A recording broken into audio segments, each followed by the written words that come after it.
A gente continua com a nossa programação e a partir de agora vamos conversar com o pesquisador, engenheiro agrônomo Fernando Cabral, que já está conectado com a gente e traz informações importantes a respeito da previsão do tempo, do clima, muitos assuntos para a gente tratar aqui nesta entrevista.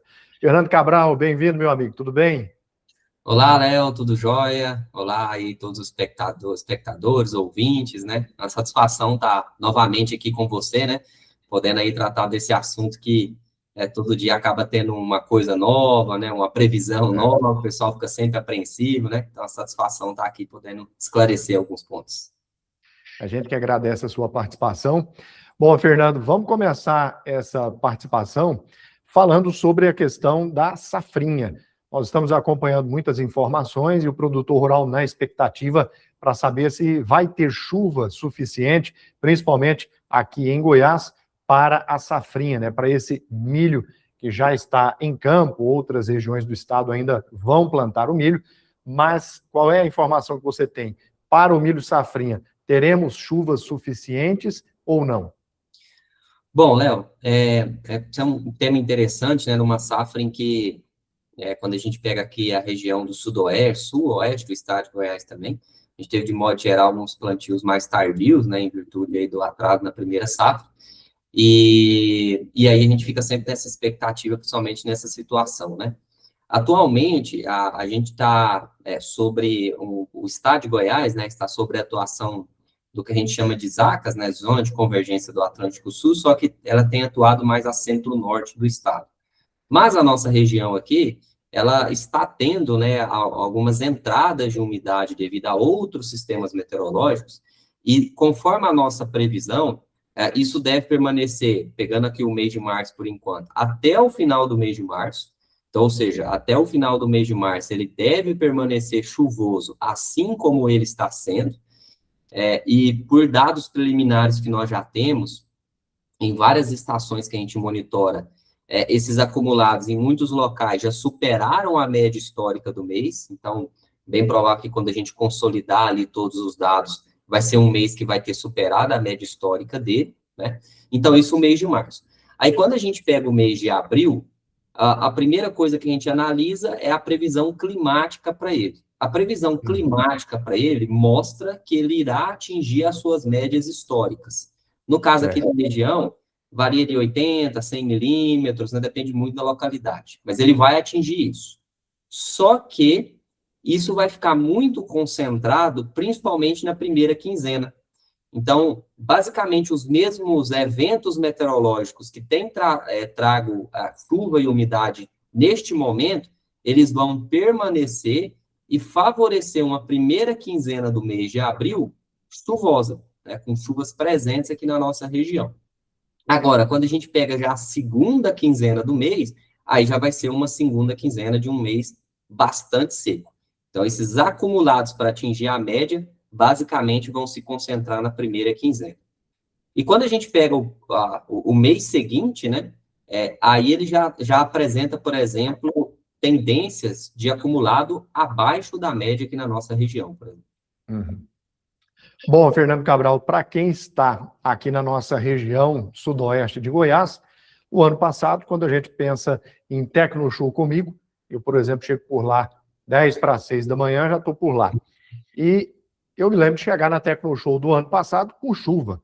O pessoal ali trabalhando, limpando os estandes, uma correria daquelas, né? Porque ninguém estava imaginando que ia chover tanto.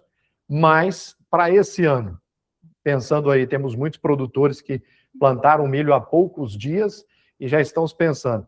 Chegando lá nas vésperas de Tecnoshow comigo, em abril, tem chuva programada para essa época ou não? Isso, Léo, tem sim, tem sim. Então, como a gente vai estar ainda nessa primeira quinzena, começa dia 6, né, a Tecnoshow, então sim, a gente tem chuvas previstas, né, dentro desse período aí da Tecnoshow, muito semelhantes com o que está acontecendo agora nesse período do mês de março. De modo geral, comparando ao ano passado, podemos ter até maiores quantidades de chuva presente no período da Tecnoshow, não necessariamente chuvas intensas como foram, né? A gente teve alguns problemas, então não naquele sentido, pode ser, mas não naquele sentido de ser mais persistente, mais dias com chuva mesmo, tá uma tendência maior para esse ano nesse sentido, tá? Bom, vamos falar agora de um outro assunto, que é a questão do El Niño. Estamos acompanhando muitas informações do El Niño no segundo semestre. Essa informação é verídica e qual é o impacto disso para o nosso agronegócio? Uhum. Bom, Léo, ela é verídica, sim, né? A Administração Nacional Oceânica, né, e Atmosférica dos Estados Unidos, o NOAA, que é a NOAA, né, que é quem normalmente monitora, né, principalmente isso.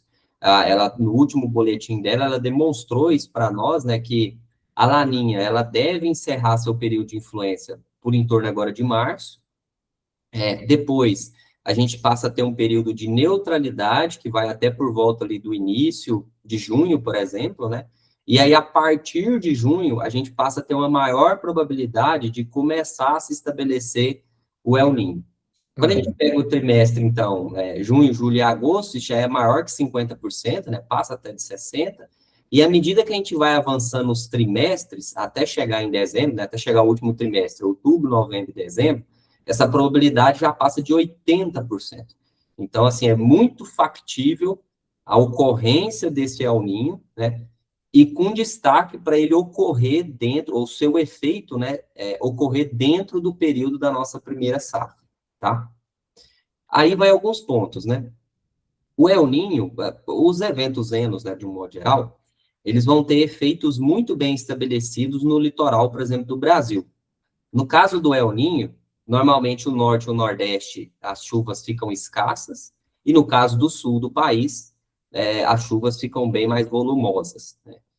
Isso é uma coisa que faz com que o sul venha sofrendo há muitos anos, né, com as adversidades climáticas, porque como elas estão cada vez mais ocorrendo, e sempre que elas ocorrem, o litoral do país é muito atingido, né, quem está mais ali próximo.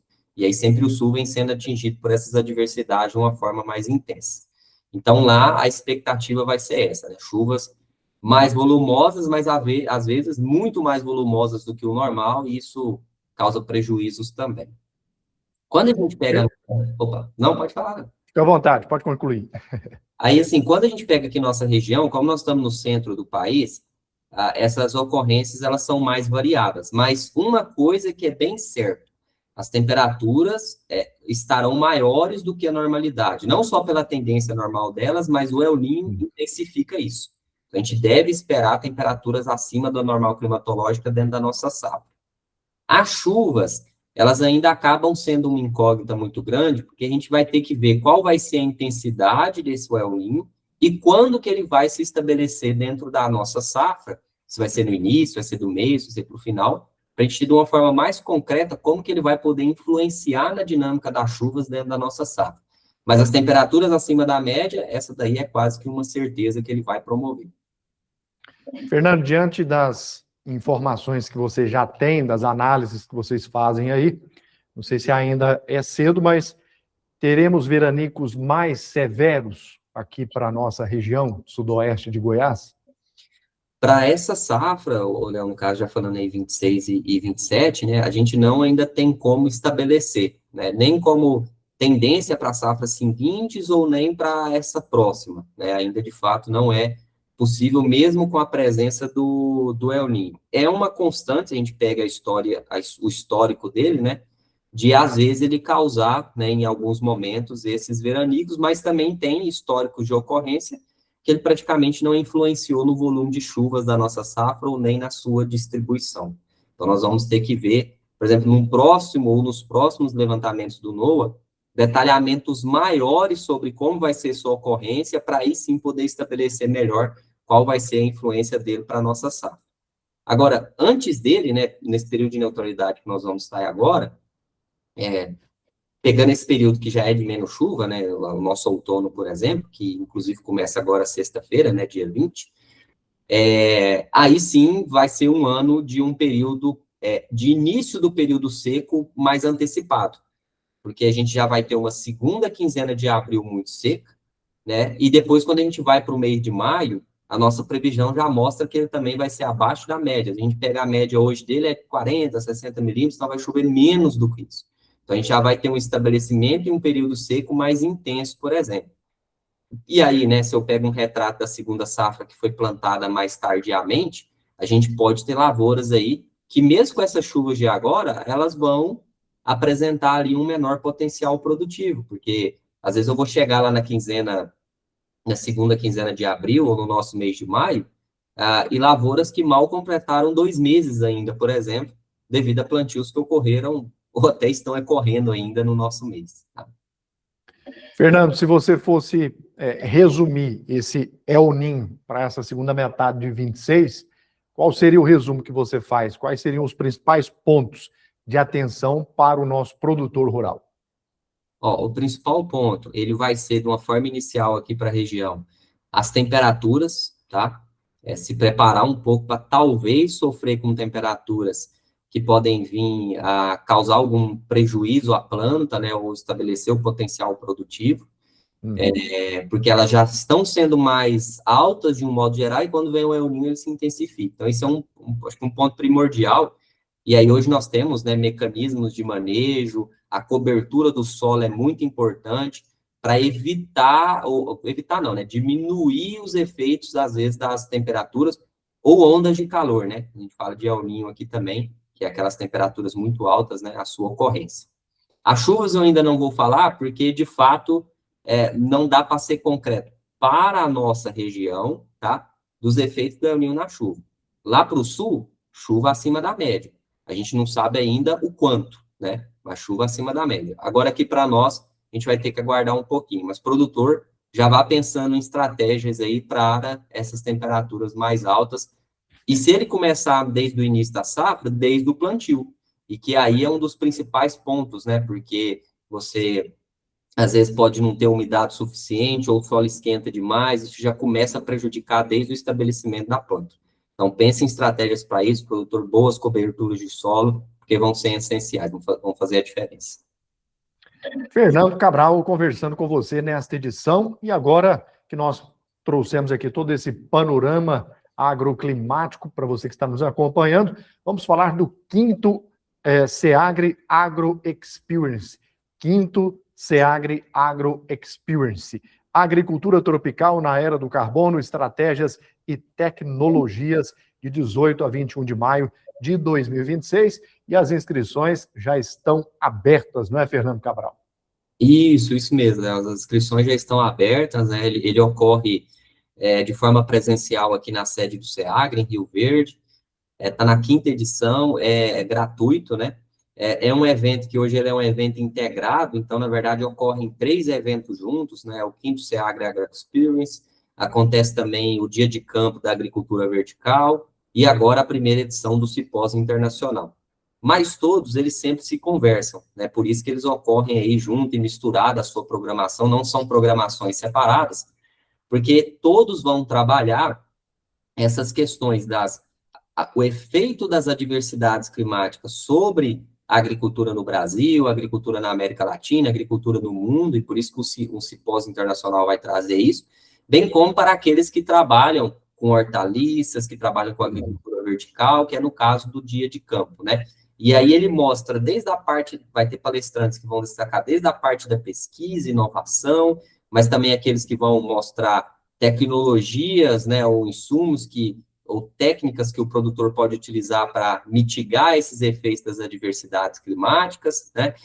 Ver na prática isso, que é o dia de campo, por exemplo, e também relatos práticos, né? A gente tem painéis ali com empresas, com produtores, né? Que vão falar ali de coisas práticas que eles aplicam hoje e que os ajudam, né, a mitigar os efeitos dessas adversidades climáticas ou superar elas para que a gente tenha uma agricultura cada vez mais produtiva e sustentável economicamente falando, né? Então, todo esse evento está em torno disso, né, agora lá do dia 18 até o dia 21 de maio, né, e aí na programação ela mostra bem detalhados os painéis que vão acontecer, as apresentações de trabalhos, a abertura, os momentos das visitas, né, tá tudo bem distribuído ali, para que cada um possa participar da forma que achar que seja mais produtivo ou naquele tema que for mais interessante. Excelente. E quem pode participar, Fernando? Ele é aberto ao público, né? É óbvio que aqueles que tão ligada à cadeia do agronegócio, vai ser um evento que, óbvio, faz mais sentido, né? Desde quem está no ramo da comunicação, ou os produtores, os técnicos, bem como também ainda quem está ali estudando ou pesquisando, né? Porque a gente tem informações para os diferentes níveis daqueles que trabalham dentro do agronegócio. Então, você de estudante a profissional, a produtor, ou empresa, fique à vontade em participar. Toda a programação é totalmente gratuita, basta se inscrever lá no site. Está dado o recado. Fernando Cabral, muito obrigado pela participação com a gente aqui nesse momento, conversando, trazendo informações que realmente impactam, né, o dia a dia do nosso produtor rural. E fechando agora, então, trazendo os detalhes do 5º SEAGRE Agro Experience, que será realizado em Rio Verde. Nós estaremos lá para acompanhar mais uma vez todos os detalhes e reportar a nossa audiência. Fernando, meu abraço, muito obrigado e até breve. Muito obrigado a todos. Um grande abraço para você, para o pessoal que está nos vendo ou nos escutando, né? E agradeço novamente o convite, ficamos sempre à disposição. A gente que agradece. Chegamos ao final desta transmissão. Muito obrigado ao senhor e à senhora pela companhia. É claro que você obtém todos os detalhes desta entrevista lá no nosso site, rioverderural.com.br, e alguns trechos lá no Instagram, Rio Verde Rural. A gente volta em breve com mais informações. Ao senhor e à senhora, um dia de boas notícias e bons negócios. Até breve.